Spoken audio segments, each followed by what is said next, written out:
Hello everyone, I'm the Spicer, and welcome to the Gunpla Network.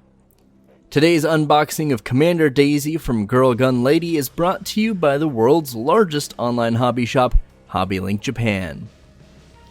HobbyLink Japan is not only the largest online hobby shop in the world, but they also carry a large variety of action figures, collectibles, and other supplies. Offering a currency filter, a private warehouse, and worldwide shipping, HobbyLink Japan has you covered for almost any situation. Be sure to follow the link in the description below to help support not only us here at the Gunpla Network, but those fine folks over at HobbyLink Japan, and pick yourself up something nice. This is the first Girl Gun Lady kit that I've had the fortune to look at, and I have to say, just on first inspection, the box itself is very crisp and clean looking. The accent colors work very well with the box. It's very real grade-esque in the way the character is represented, with the kind of blown up proportion of the character, the chest, the head, and one arm being kind of off to the left of the center of the box. Then on the right-hand side, you have the full character model rendered, and both of these look good for being different artistic styles. Very solid, very RG-esque. I really like what we're seeing here. Now, if you're unfamiliar with what Girl Gun Lady is, it's a tokusatsu show that Bandai Spirits was running.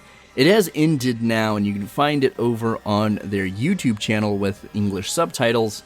But basically, these model kits, the commanders themselves, are sentient model kits, basically. And they isekai a bunch of high school girls to pretty much battle royale to see which plastic model kit commander gets to become a real person.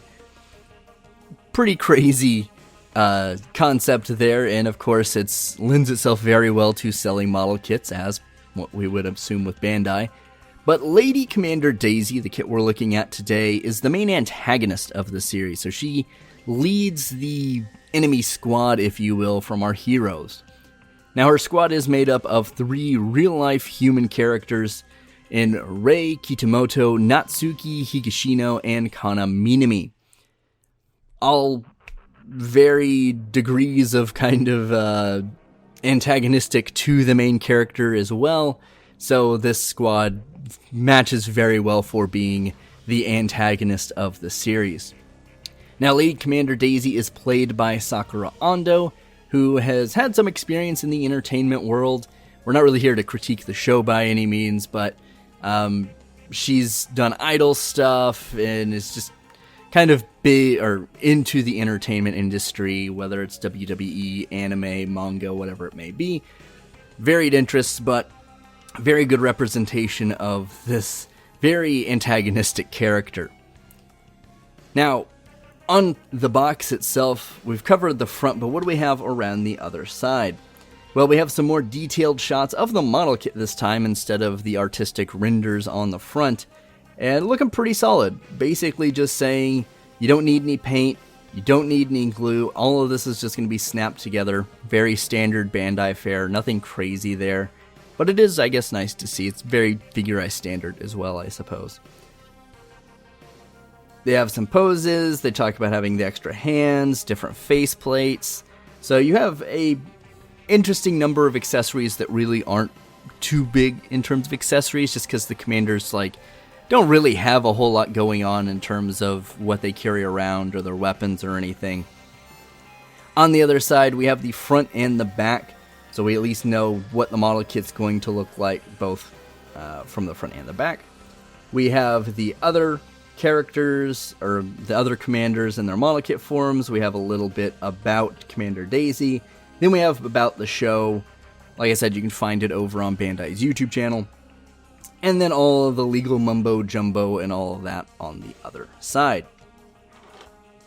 Now, let's take a look at the plastic. Once we've got the box open, we're actually treated to a fair number of runners for a fairly small kit. The A plate is going to cover most of the head and the body.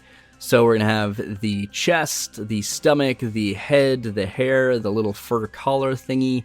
And I do notice that the hairpiece is all black.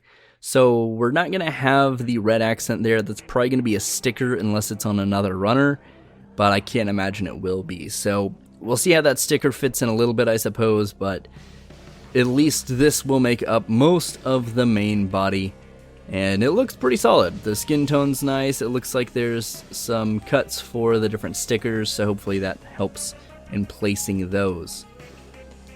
Now on to the B1 plate, which is going to make up most of the maroon. And this is actually a little brighter red than I was expecting. The art and everything, it really portrays it as being kind of a dark maroon, but it's more of a regular red here, and it looks fine. I think it will look fine once it's built, but maybe something to consider going back and painting if you really, really want to. We have, it looks like, a lot of the legs, the waist, the forearms. We have quite a few pieces in here, and some joint pieces as well. The B2 plate is going to be kind of a brown-gray. It's very reminiscent to the Kamaras Vidar's legs, maybe a slightly different shade, but very similar. This is the optical portion on the head, so the little scope that pops down in front of Daisy's face, as well as the big scope that hangs off the back of the head. We have the C plates, which are going to be identical. You're going to get 2 of them. These are kind of all the little smaller detailed pieces that are going to be kind of a dark gray, a little different shade of what we saw with the scope. We have D1 and D2, which are mostly silver. Once again, more accents for the forearms. And it's nice to see this actually comes with a stand. That's a little surprising for a figure that's, or a model kit that's not really big or known for flying or anything.